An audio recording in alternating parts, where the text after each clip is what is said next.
Привет всем мастерам, а также любителям посмотреть, как кто-то работает. Сегодня я хочу немножко рассказать вам про изготовление набоек. Это такие деревянные штампы.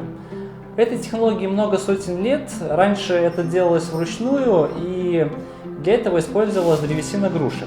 У меня как раз есть отличная заготовка из груши, но нет ЧПУ. А ЧПУ есть у моего хорошего знакомого, поэтому я сегодня присоединюсь к вам и посмотрю со стороны, как кто-то работает. Для того, чтобы она поместилась в мою машину, я распилю ее вот так вот и отправимся в мастерскую к Андрею.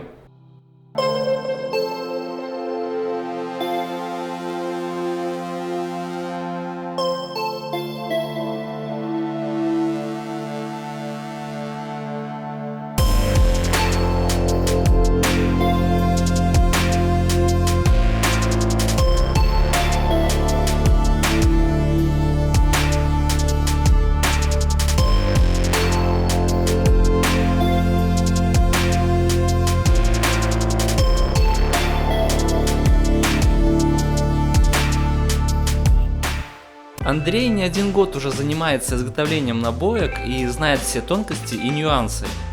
Из его мастерской выходит много интересных изделий, и от себя хотелось бы добавить, что их очень приятно держать в руках, так как это преимущественно ручная работа и всегда высокое качество. Впрочем, вы сами можете в этом убедиться, ссылка на его инстаграм и группу ВК есть в описании. Итак, вернемся к набойкам. Изначально эта технология применялась преимущественно для декорирования текстиля. Таким образом создавались, да и создаются уникальные дизайнерские ткани.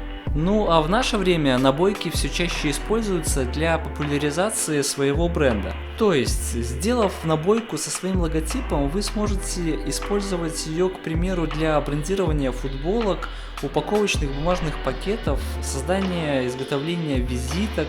В общем, сфер применения огромное количество. Все ограничивается только фантазией. Я же решил сделать набойки с логотипами, которые многим из вас уже хорошо знакомы. Это логотипы каналов наших друзей по ютубу.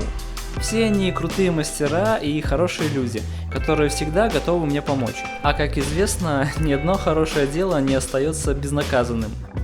Как вы видите, основную работу делает ЧПУ станок. Предварительно, конечно же, в программу должно быть загружено векторное изображение будущей набойки. Надо понимать, что выбор материала очень важен. И вот вам для сравнения, изделие, выполненное из груши, оно справа, а слева из ясеня. С ним, конечно, придется еще прилично повозиться перед тем, как можно будет использовать. Теперь осталось разоединить наши набойки, для того, чтобы ими можно было пользоваться по отдельности, да и вообще отправить адресатам. В процессе разоединения набоек я еще раз убедился в том, что ручная работа не может, да и не должна стоить дешево, так как на это уходит очень много времени и сил. И если есть возможность заменить ручной инструмент на электро, я с удовольствием это делаю. Итак, перед тем как использовать набойки, их надо пропитать маслом.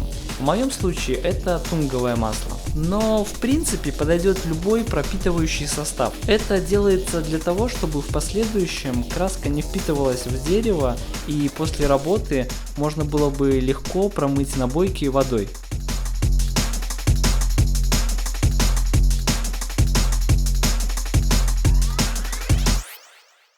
А теперь переходим к самому интересному. Посмотрим, как же это работает. Стоит отметить, что занимаюсь я этим в первый раз и просто хочу показать принцип, а не провести мастер-класс, так как опыта у меня пока что не хватает. Для этих целей отлично подходит акриловая краска, которую проще всего наносить валиком. Вы часто спрашиваете меня, какие каналы я смотрю сам и кого я бы мог посоветовать вам. И вот, собственно, мой ответ.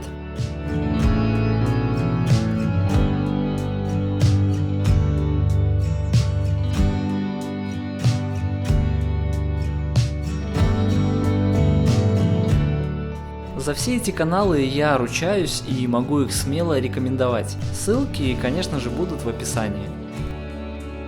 Кстати, авторы не в курсе, что для них приготовлен сюрприз. И будет очень круто, если бы именно вы, то есть подписчики, рассказали об этом, например, в комментариях под их последними роликами. Думаю, им будет приятно. Самые внимательные наверняка заметили, что один логотип остался без внимания. О нем я обязательно расскажу в следующем видео. А пока очень хотелось бы почитать ваши предположения в комментариях. Спасибо.